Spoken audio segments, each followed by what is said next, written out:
Hello, everybody. My name is Dana Turse. I'm with Roccor. Thank you all so much for joining us for this panel session today. This is going to be really exciting, really fun.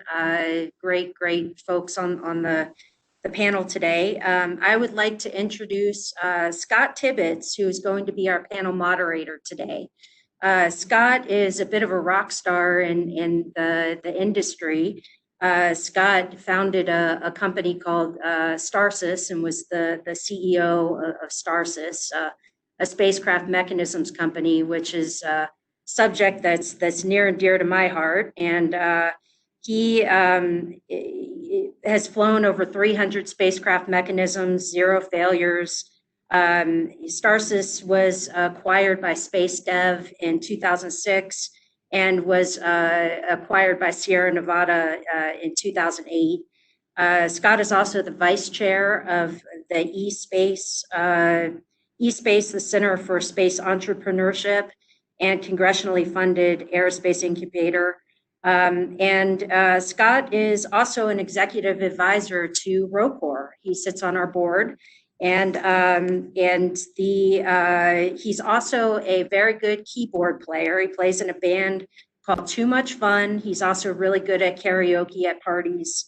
And I'll pass it over to Scott. Thank you.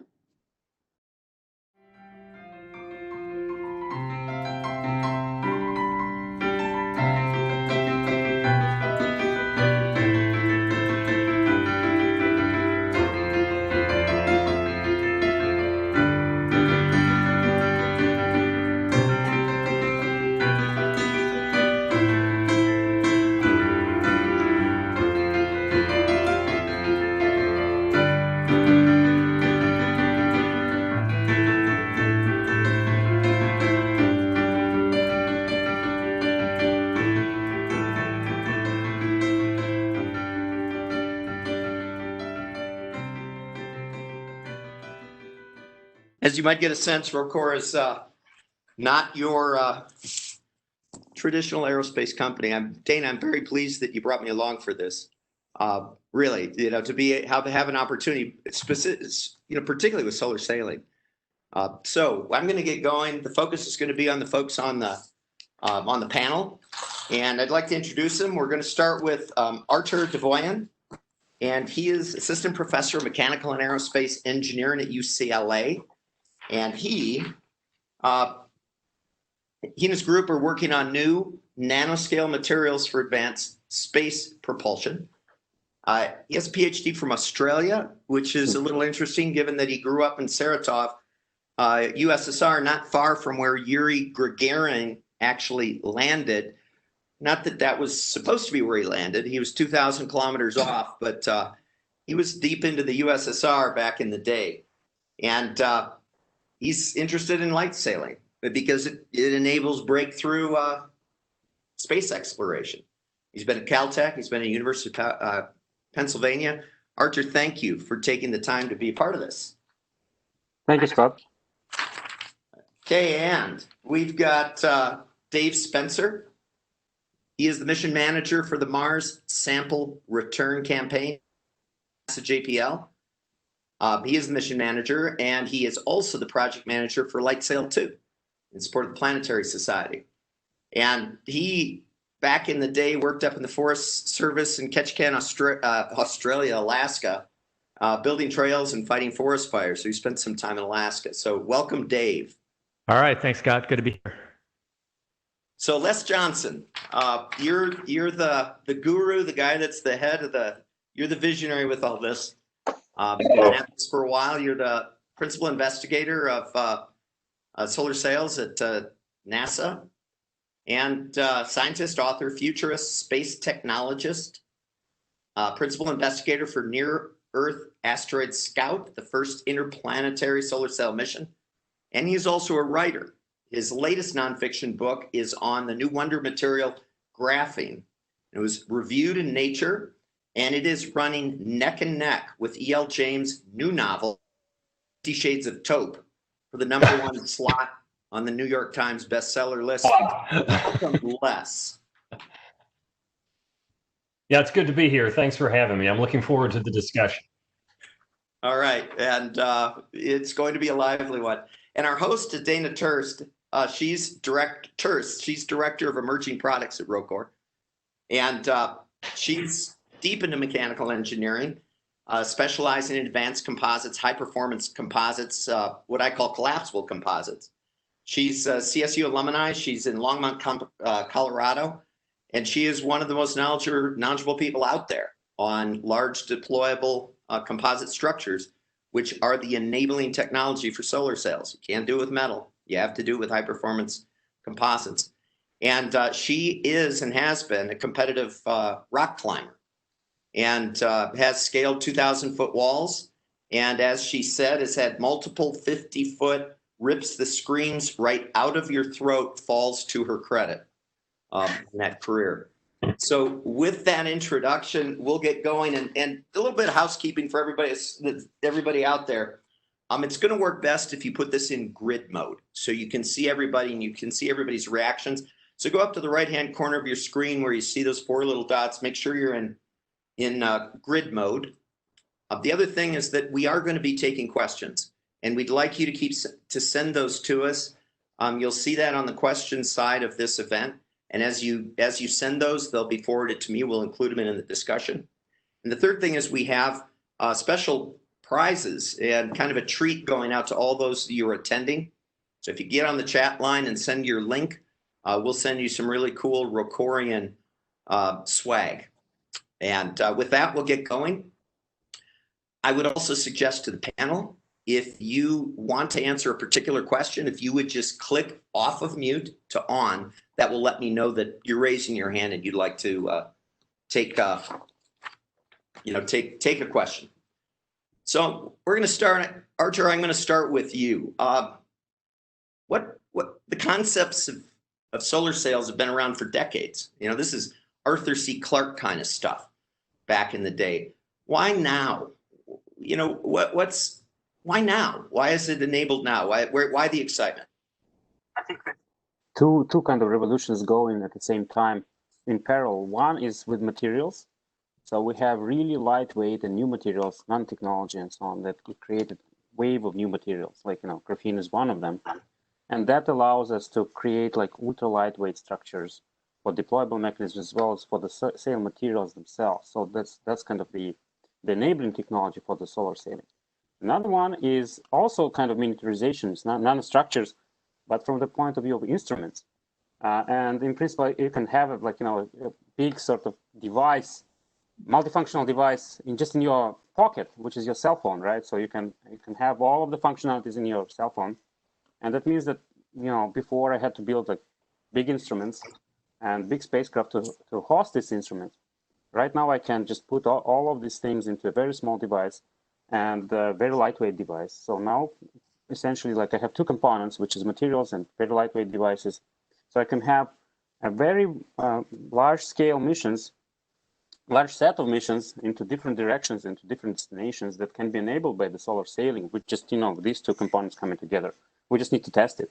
And solar sails also, they are enabling in the sense that they are different from other propulsion means. So they can take you to destinations that are not possible with electric propulsion, with rocket propulsion, just regular rocket propulsion. So we can go to the, outer solar system. We can go to the orbits that are not possible with conventional means.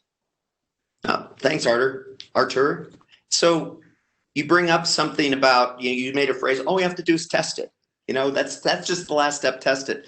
Dana, what do you think about the idea of, all we have to do is test it? Usually that's something that, okay, $50 million later, we've launched something.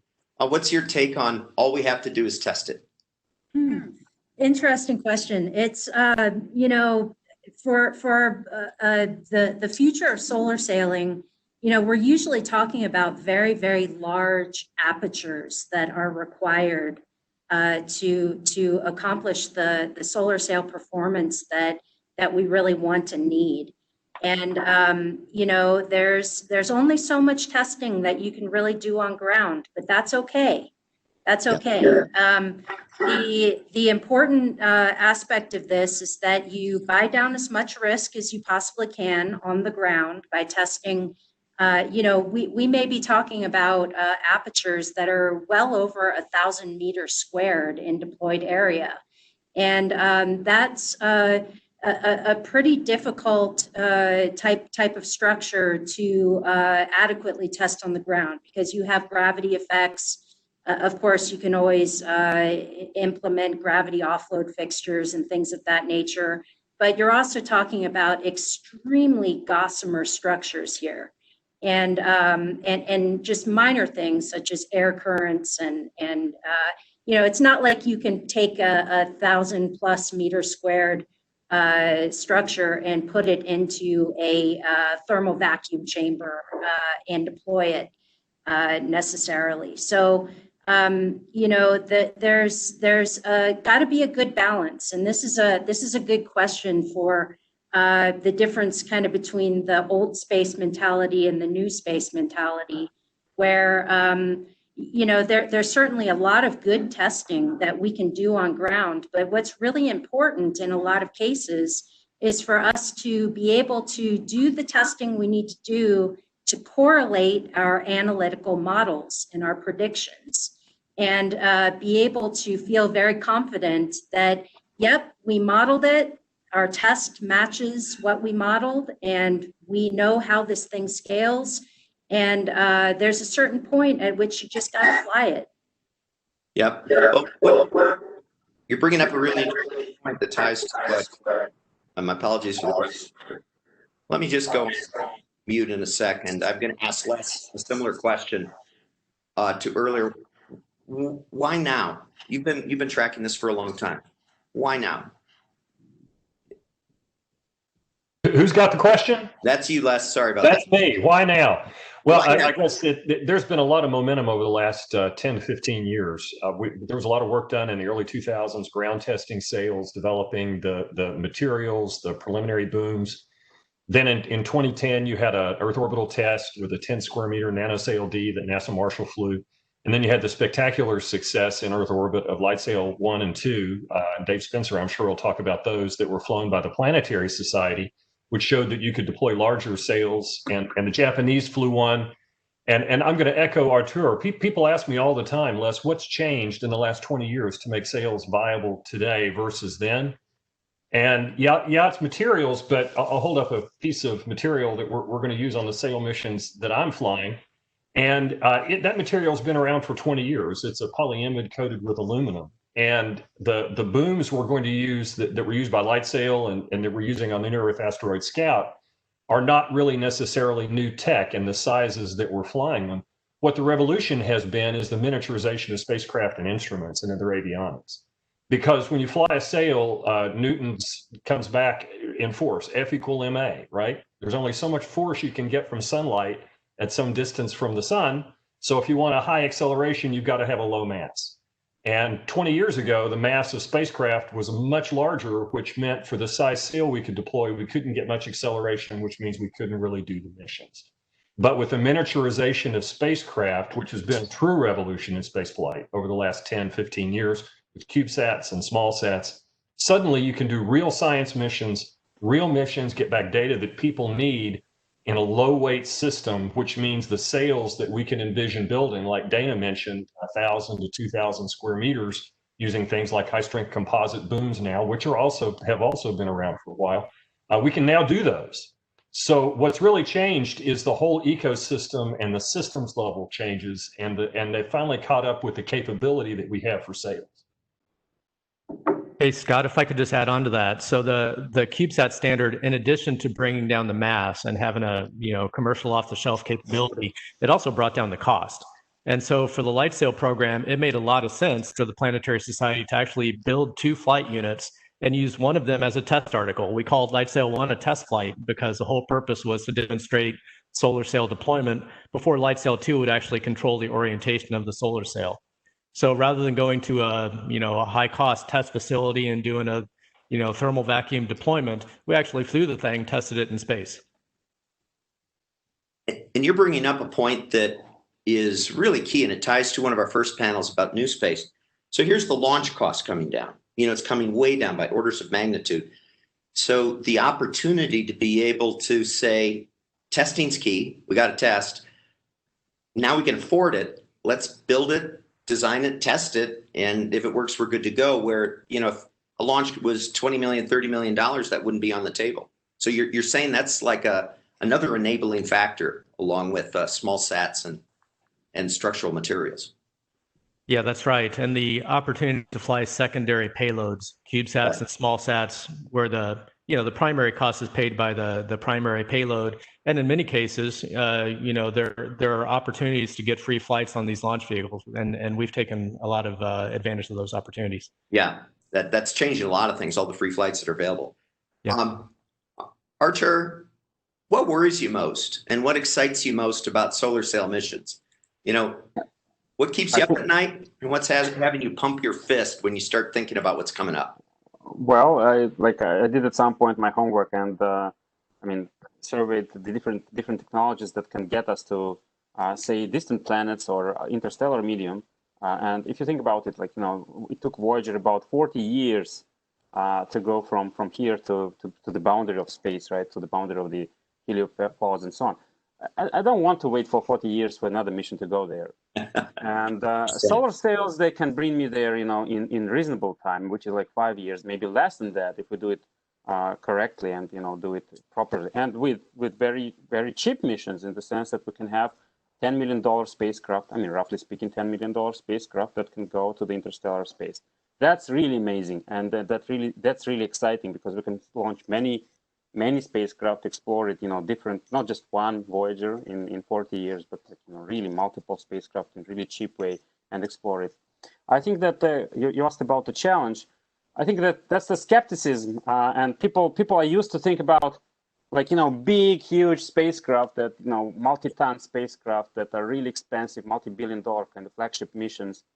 And that's the way people like to think about space exploration. I think that, the revolution that is happening right now with materials, with tools and miniaturization of devices, the CubeSats, it's actually changing the paradigm and shifting it.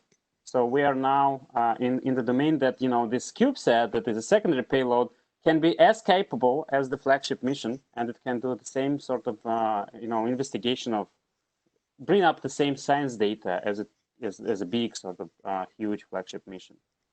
Okay. So changing the skepticism, I think, is important. and I do understand that. That's kind of new thinking for me, the idea of we don't just go past Jupiter and that's it. We can stay out there, and we've got our velocity built up. We can use gravity flybys, and once we get that velocity, there's a lot of things we can do. Missions that can go many different places. Les, what worries you? What keeps you up at night? I know you're excited about it all. What worries you about the future of solar sails? Well, in the near term, of course, I've got to worry that the Near-Earth Asteroid Scout, which is supposed to launch next year, that it'll work right. We're in the midst of doing final integration of the spacecraft into the container from which it'll be launched from the launch vehicle. We're doing all the mission operations planning, but there's no substitute for flight and test. And so, of course, you're going to worry about all the things you have to worry about when doing a flight mission. I guess for the use of solar sails, what worries me in the long term is sometimes there's a big gap between when something is demonstrated and when it's actually used. And one of the concerns I have is that the team, for instance, folks on this call, as well as others who have been flying or are building sails to fly, unless that team rolls into another project fairly soon, a lot of those lessons learned and a lot of that expertise goes away. So I'm hopeful that as we have these demonstrations and these first use missions, that a lot of these more ambitious missions like Artur's talking about can happen in the near term, so that the experience base continues and you don't have a gap. So aside from the immediate worries of what's going to happen on the flight, I worry about the longevity of the technology and how to keep that experience base moving forward. Yeah. There's, I think, something that works in our favor here, which is the cachet of solar sailing just strikes a chord for people. And I don't know if it's even genetic, but if we go back 400 years, that's how we got from here to there. That was it. And somehow I think that as this mission comes and demonstrates my hope also is it just captures everybody's attention, and that helps us keep the ball rolling. Well, there's no doubt there's a visual appeal of a sail, Yeah, right? there is. I mean, it's Yeah. just beautiful. The light's reflecting from it. It just screams, I'm ecologically friendly Yeah. in terms of what you're doing. And the nice thing is not only are you that, but in concept, it's simple. And execution is more difficult. One of the challenge, I guess we'll talk about some of these challenges later, but one of the big technical challenges is managing the momentum on something that large and keeping control of the sail. But assuming you can do that, you can keep going almost indefinitely as long as the sun is shining. And that is, it's like getting in your car and driving all over the country and never having to worry about stopping you to get gas. I mean, that just really appeals to people in this day and age. I think it's going to. Absolutely. Hey, Scott, I just wanted to plug Les's mission please. a little bit more. So the Near Earth Asteroid Scout, that's going to be the first science mission that's propelled using a solar sail. So all of the solar sail missions that have flown to date really have been tech demo missions. This is the first science mission, which is really great. And I think the challenge going forward is scaling it up. NeoScout's 60 CubeSat, right, Les? So, being able to scale up to larger host spacecraft is the big challenge, and being able to deploy and control those larger sails. That's right. NeoScout is a 6U CubeSat, weighs under 14 kilograms, and we have a sail that's 86 square meters, which is about the length of a school bus on a side, so it's pretty big. And we're in the planning stages for a project that is in a two-step competition with NASA's Science Mission Directorate called Solar Cruiser, which would be, if we're selected for flight, would be a much larger sail on the order of 1,600 square meters. That's around 17,000 square feet. So go into a nearby big box retail store and you get a sense of the scale of that. But that is the size sail you really need to go do some of these more ambitious science missions. And that's what kind of excites me, is we're finally going beyond just the demonstration, Dave, as you said, and we're providing a service to someone. We're taking someone somewhere they can't otherwise go to do science they could not otherwise get. And for a technologist, that's kind of that's what you want to do. Yeah. Dana, I'm going to come back to you around the testing question, particularly as we start, doing very, very large sails. How far can simulations go in compensating for limited testing? Can you even test something that large on the ground? Yeah, absolutely. I mean, you can get very, very far. There's a lot of testing that can be done on the ground. As a matter of fact, the structural booms, the tensioned membrane, and a lot of these sails that we're talking about are what are called quadrant sails. So essentially, they're made up of. NeoScout is an exception. NeoScout just has a single sail membrane, but a lot of sails are broken up into quadrants, and it's certainly feasible to test subassemblies and test large portions of that sail. Even if you're not going to test the entire sail, you can still look very closely at, well, what is the bending stiffness and the first mode natural frequency of your structure. It might be 30 meters long for those structural booms, but that's within the realm of feasibility to thoroughly test on the ground, and you can do all sorts of things and to establish, what the thermal deformations of those systems are going to be on orbit. And thermal deformation of a sail is an extremely important factor. Are you going to get a lot of out of plane deformations that are going to impact your solar sail performance? Things of that nature. It's certainly simple to test thermal stability, coefficient of thermal expansion. It's simple to test deployed stiffness, and so there's quite a few parameters that can be tested on the ground and used to validate analytical models. Okay. Archer, I get kind of a sense of how big the sail is and how small the spacecraft is.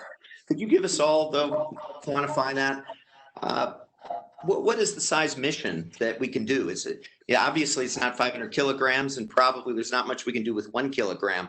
What's kind of the sweet spot for sale versus capability that we're basing these future missions on?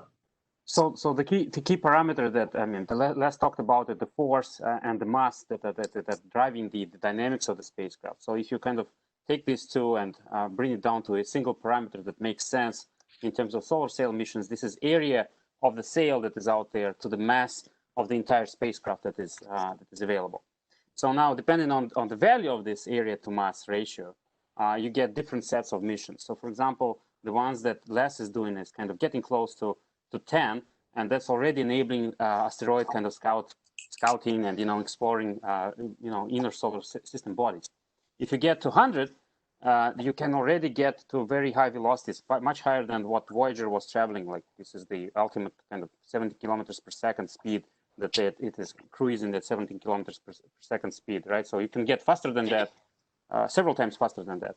And in principle, there's of course limit in terms of how good we can get with this number. But if you get to about 500 area to mass ratio, 500 meters per kilogram, then you get a really different set of missions. Now we can do back of envelope calculation here and estimate for a given, for example, area of the spacecraft. Say I have 10,000 meters square, which is 100 meter by 100 meter sail. Then depending on the area to mass ratio, I can get different type of payloads. So if I want to go really, really, really fast, and I mean like really, really fast, maybe like about say 20 astronomical units per year, which is amazingly fast. Then essentially for the sail of this area, 100 by 100 meters, I would be I can kind of bring a payload about maybe 10-15 kilograms, right? So if my speed is not if I'm not like if I don't want to go that fast, then if I'm fine with going a little bit slower or exploring science missions like in the inner solar system, then essentially I can get away with even heavier payload, maybe 50 kilograms, maybe 100 kilograms. Understand. And in the center of that, something you said is kind of a goal is 500 square meters per kilogram. That's sort of if we can get there. Well, that one, that's an ultimate goal. That's the goal in terms of really breakthrough technology. Got it. So don't plan on that next year, but that's the vision, to be able to get to something like that. I'd say right now we are kind of somewhere. Les should correct me here, but I think that we're about 5 meters square per kilogram, something around that number. So if we can get above 10, that would be a good number for us to go in the next near future, say 5 years. And then if we can get to 50, then we can already go to this escape velocities from the solar system. So 50 is kind of enabling parameter to get to the interstellar space mission. So yeah, the 500 is sunshine, rainbows, and Labrador puppies. We got a little ways to go before we get to that. So yeah, thanks for clarifying that. I misheard that. Something just that comes to me. It's possible. It's doable. That's what we're going to do. So something that just is counterintuitive to me is, this isn't even like a hydrazine thruster, an ion thruster. It's just a little baby push. It doesn't sound like you can get to high speeds, but that's not the case. Dave, could you kind of speak into how little gentle pushes can actually get us pretty fast? Well, the trick is it's a constant acceleration. So even a very small acceleration applied over a long time can get you to really extreme velocities. And so it's one of the few technologies that can actually get you to velocities that can put you on an interstellar type trajectory that can actually get someplace, within the span of a human lifetime, for example. And most of those concepts have the solar sail actually dive in close to the sun, get more pressure from solar pressure on the sail. Interesting. In the inner solar system. And then maybe once you get to the outer solar system beyond Jupiter, you might even drop the sail because you're not getting much push from the sun out at that point, and you want to get rid of the mass. So, solar sailing technology really does have a kind of a niche application for these outer solar system and interplanetary transfers. It almost sounds like you're taking your sailboat, going into a hurricane, getting it going really fast, and then coasting across the ocean. Of course, that doesn't work unless you don't have any friction. But exactly. It sounds like also it's not by the way, a month later you're going fast. It takes a while, but you do get going pretty quick. You do. It's years, I would guess, to get those kind of speeds. Yeah, it is. And but you can actually get out to the Pluto range within a few years, as opposed to taking decades to get out there with chemical propulsion. Yep, I do understand. Dana, I'm going to ask you. You got hired by Roccor twice. Yeah. Let's just leave it at that for a sec. You've been in this for a long, long time. You've been at bleeding edge technologies with advanced composites. What nuggets of wisdom would you pass on to other people that are doing bleeding edge technologies? What have you learned if you're, right at the point of the spear like you are?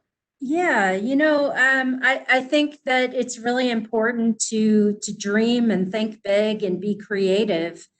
There's I find that a lot of the big breakthroughs require big creativity and and thinking outside of the box, and you might not have the right material today, but let's envision what it will be like when you do have the right material tomorrow. There's been a lot of breakthroughs, and taking kind of carbon fiber composites, fiber reinforced polymer materials are extremely enabling for a lot of different types of missions and applications due to their thermal stability and their low mass and their extremely high stiffness and a host of other properties.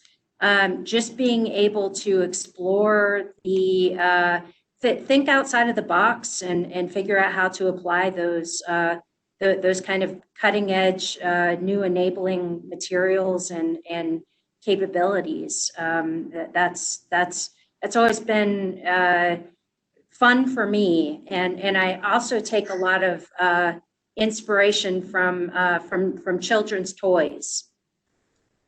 Sorry, you don't get to leave us hanging. Speaking to children. Yeah, there's a snap bracelets and things of that nature that are these kind of energetic, deformable structures that that you can always find inspiration in the most interesting of places. Not only toys, but other things as well. Those that are watching, if you watch the other faces light up, and Dana said toys, there's a reason for that. And I'm guessing that, there's a creativity and innovation unique to these kind of missions. It's like, yeah, I go into Toys for Us all the time for inspiration, or wherever. That Toys for Us back in the day, that was actually a store we walked into. It's different than Amazon.com now, just saying. But I am going to go to everybody and ask that same question. You guys are right there doing the stuff people wonder if it's even possible. What would you pass on to some protege of, I'm going to go to Les because I'm sure you got a lot to say on this. Well, I have to kind of look back on my own life. What inspired me, I was 7 years old when Neil Armstrong walked on the moon, and I was then suddenly playing with space toys. I was building models of the Saturn rockets and all of these things. And I started reading science fiction. And I have to tell you that science fiction has been a big inspiration, not only for my chosen academic study, which is physics, but for working for NASA and wanting to fly solar sails. I remember reading a novel in high school called The Mote in God's Eye. It was by the great writers Larry Niven and Jerry Pournelle. And it was about an alien invasion of Earth with aliens coming here on laser-driven light sails, right? And I'd like to be able to tell you it was at that moment that I said I'd work on light sails, but it wasn't. It wasn't until the opportunity came up in my job to work on light sails that I said, I want to do that. And I remembered that novel that helped inspire me. So for me, what I want to take to the next generation is give up on all this dystopian literature and movies that are out there. Just put them aside. Forget it. Don't read that stuff.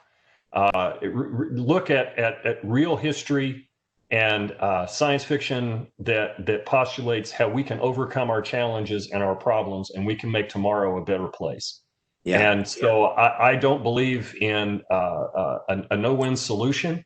I think that there are a lot of creative ideas that can solve not only the problems we're facing in developing solar sails, but in all aspects of our society if we have the right attitude and look positively at the future. Yeah. And so that's the admonition I would give folks is in whatever you do, try to make tomorrow better in your field, and it can be done. You know, and to that point, I think we all owe a lot to Gene Roddenberry and his vision, which is exactly that. You know, humanitarian, boldly go where nobody's gone before, and particularly now in our current environment, looking at that you know, top of Maslow's hierarchy of needs. You know, humanity's going to do well.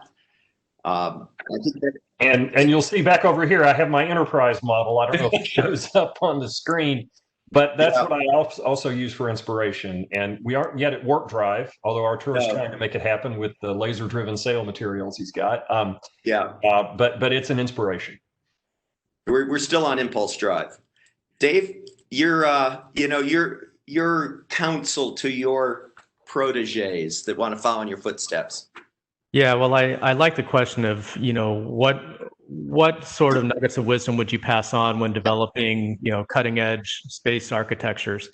And what I've told my students as a faculty member is when you're starting that early creative process, and Dana used some of these same words about, creativity in the design process and exploring the design space. What I like to tell my students is don't get tunnel vision early on. We're all, engineers and scientists and creative people, and we tend to jump to a certain implementation approach for solving a certain problem. But, keep that trade space open as long as possible. Figure out what the different possibilities are, narrow it down based on risk and cost and reliability, and then, maybe put the meat on the bone of a couple of different concepts and trade them off before you actually come down to that one approach that you want to do. And when you're actually selecting an implementation mode, only allow yourself one miracle. You only get one miracle a project, right? So if you require two miracles, you're probably stretching a bit too far. That's an interesting one. One miracle. There's one leap of faith you get. It's kind of like a mulligan in golf. You get one, but you don't get two. Round. Yeah, that's an interesting way. If we had time, I'd love to circle back to that question. But I want to get to Artur about the same question about proteges. Yeah, so my kind of approach, again, I'm a little bit in a luxurious position here because I'm in academia, so we don't have really, we're not driven by the market, let's say like this.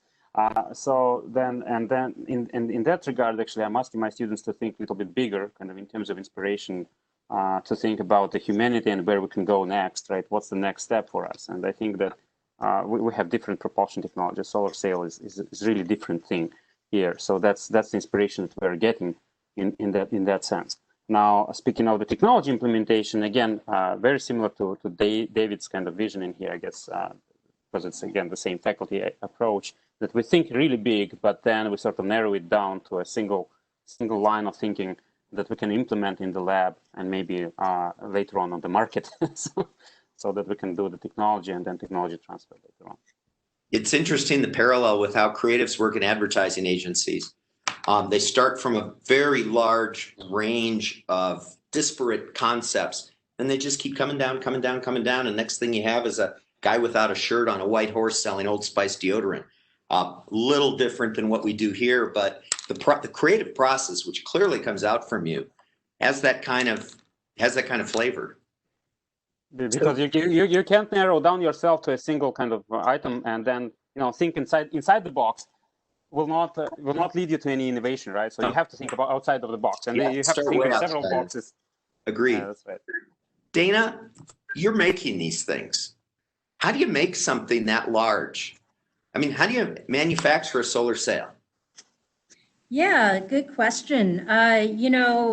There's when you're fabricating extremely large apertures, large structures, there's always complexity involved. However, it's Roccor in particular, we have specialty equipment and facilities and know-how and knowledge for being able to fabricate very large structures.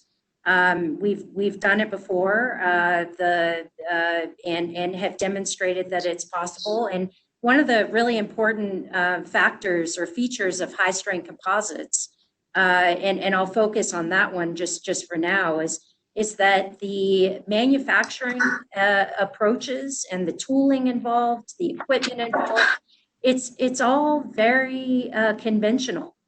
There's really nothing too tricky about it, other than just needing a large space, and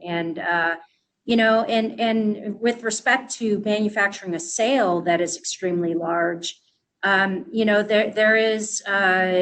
are complexities there as well. However, we've come up with some really clever approaches to sequencing and figuring out how to assemble such a large structure in such a way that it's very doable.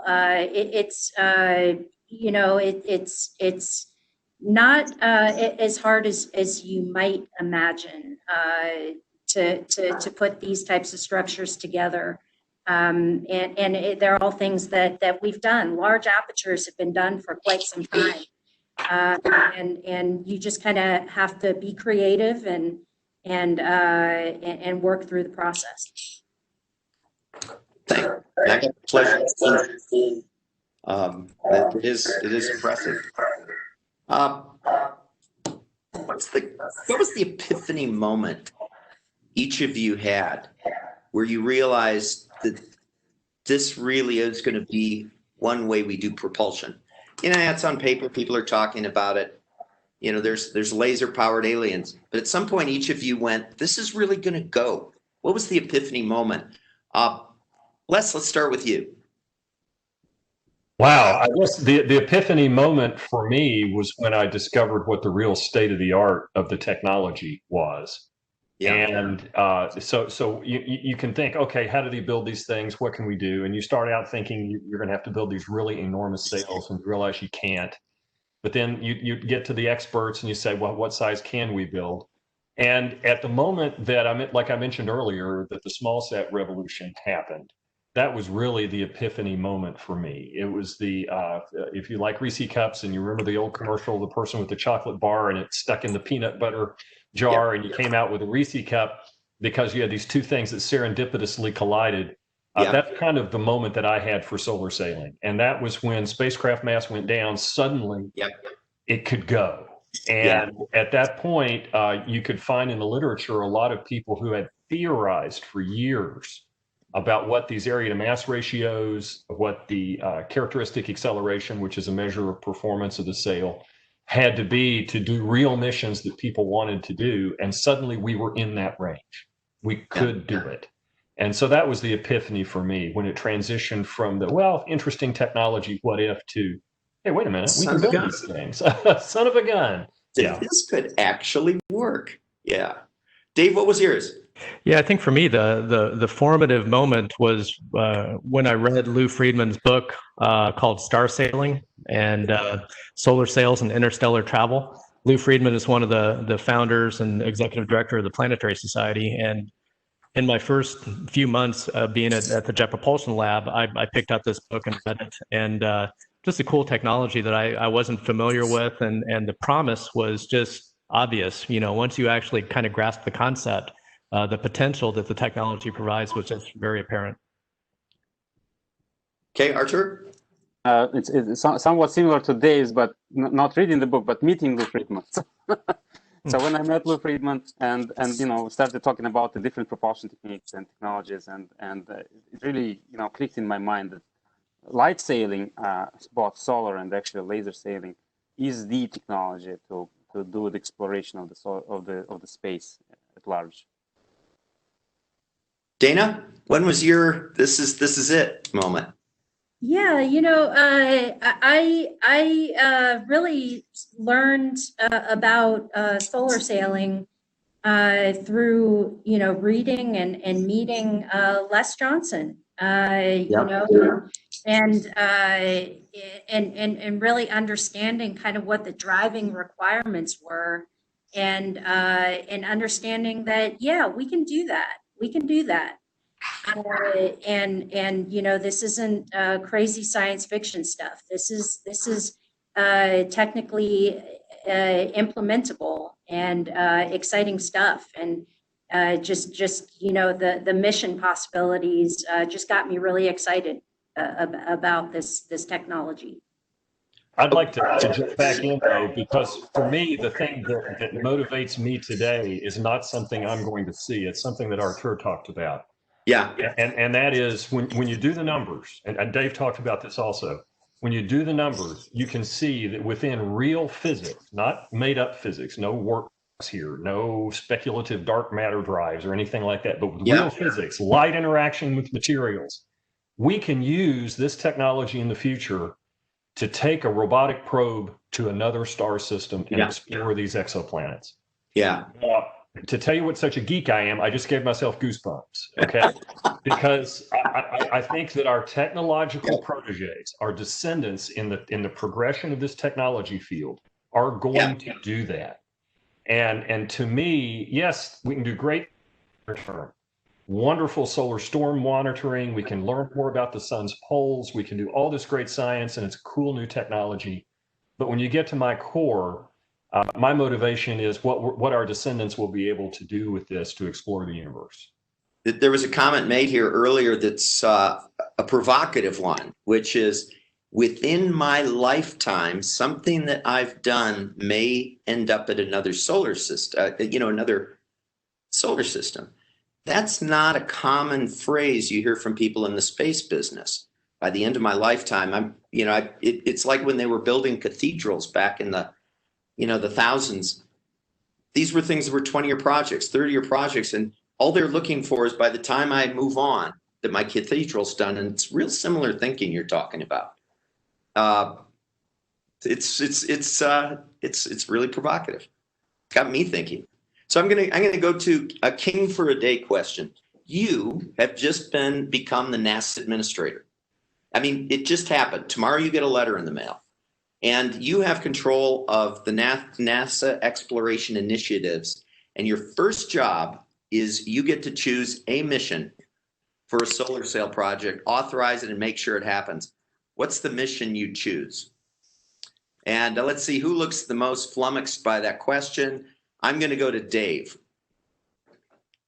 Well, I'll tell you, the mission I would choose would be to actually resolve an exoplanet, be able to image an exoplanet, and be able to see, continent size pixels on the image.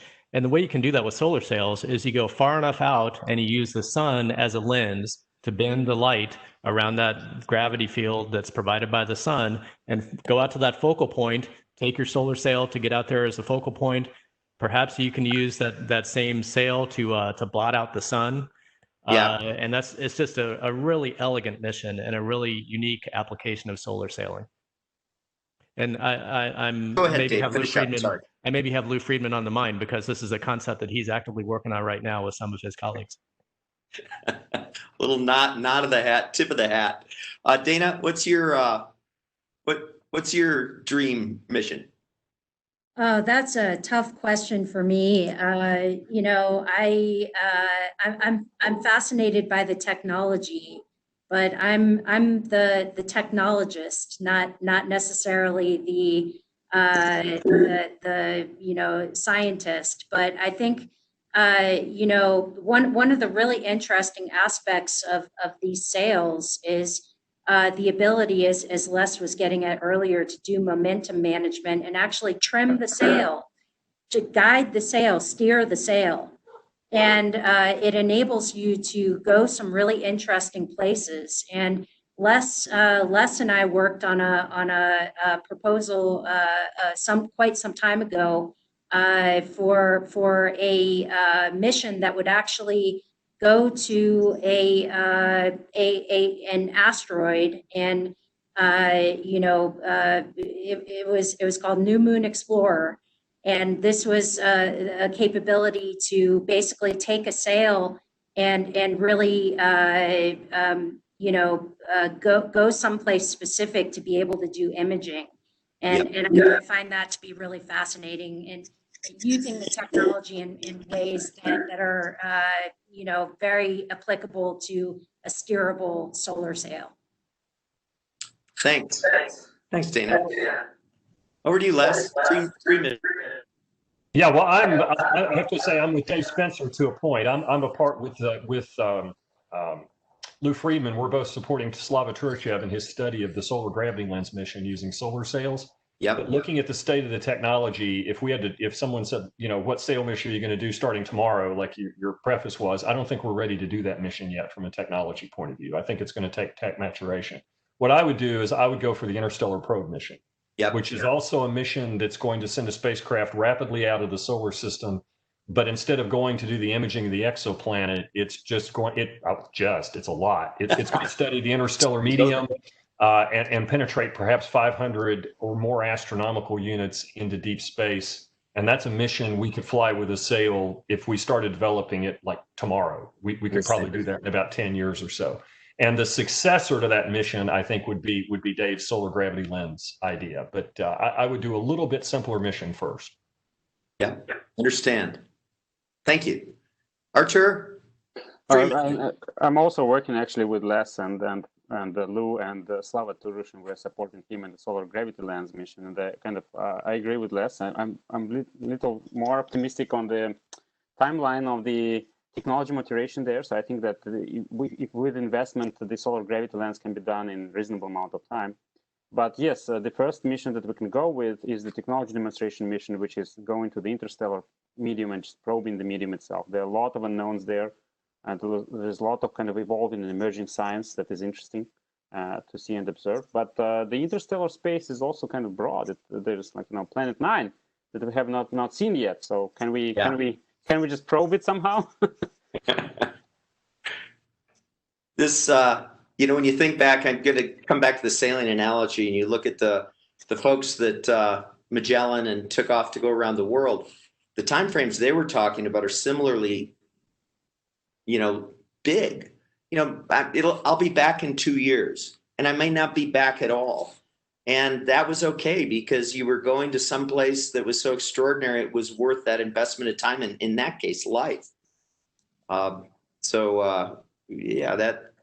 That approach is just really refreshing to me.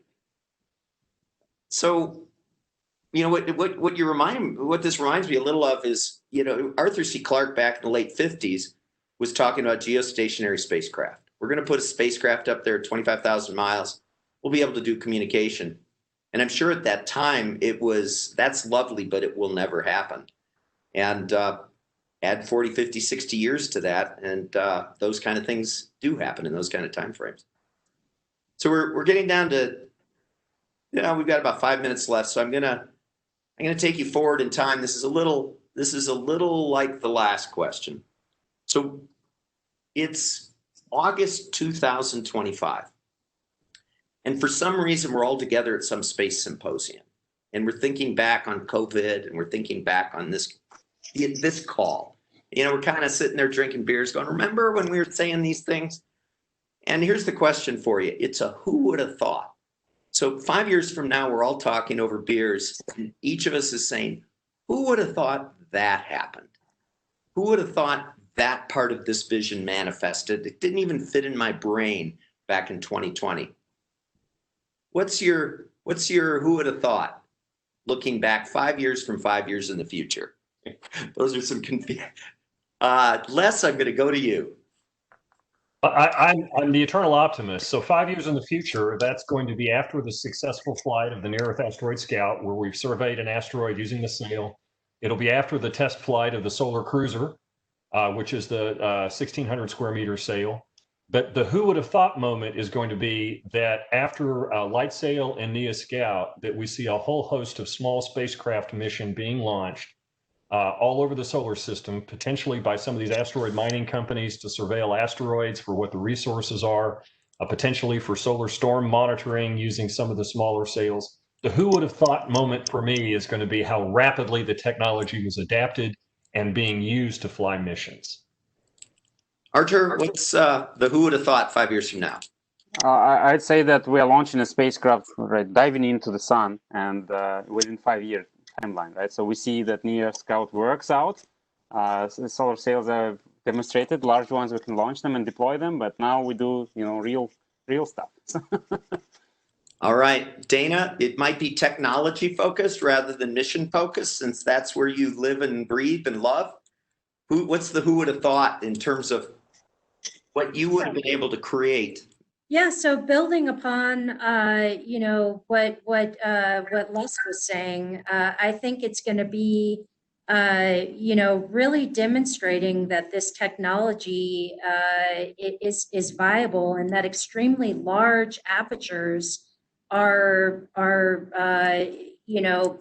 very possible. And for the next science mission, the sail is 7,000 meters squared. Or 10,000 meters squared to enable an even larger payload and more science to be performed. But that is I think going to be the next step, is really scaling this technology to enable more missions. Understand. Dave? Yeah, I think I'd say, who would have thought that we would have a network of solar sail propelled spacecraft providing solar storm monitoring. And that's something that solar sails are uniquely well suited for, because they provide that small constant acceleration, allows you to fly what's called a non-Keplerian orbit. And you can actually place the spacecraft upstream, towards the sun of the Sun-Earth L1 libration point. That point that sits in between the Earth and Sun and moves with the Sun and Earth together. And that early warning for solar storms is something that would be very useful. It's a great technology infrastructure application mission, and that's something we really have the capability to do today. So I wouldn't be surprised if 5 years from now we're looking back and saying, yeah, that really happened. That's a disparate and very exciting future you just described. And there's a lot of power, as you know, in envisioning that. Those are the things that make this stuff so, as Picard says. So we're at 2 minutes. I'd like to just really thank everybody. I've personally learned a lot and been inspired by it. I think that we've had these epiphanal moments in space that really lift us all up as humanity. Obviously, landing on the moon, whereas global, the community, we just we're lifted up. I think shuttle first launch was that. I think that when we first got to Saturn and Jupiter, it was that. These moments where we're just super proud of as humanity. Certainly for me, and I think all of us, the SpaceX launch of commercially getting people to space station. And I think there's just so much to this concept of getting there a different way. And it tying into sailing roots. There's a reason there's a lot of songs about sailing, whether it's Styx or Crosby, Stills and Nash or Little River Band. And I really look forward to the national attention, the global attention. When we've got a mission, it's going to get a lot of press, a lot of attention. There's going to be a lot of pride from doing something like that. Can't thank you enough for sharing that with us. So just a reminder, so we'll call that, we'll call that a session, and a reminder to everybody, get your links in so that you can get swag from Roccor, and we'll let everybody go, and I'll finish up with the rest of Sail Away. Thanks.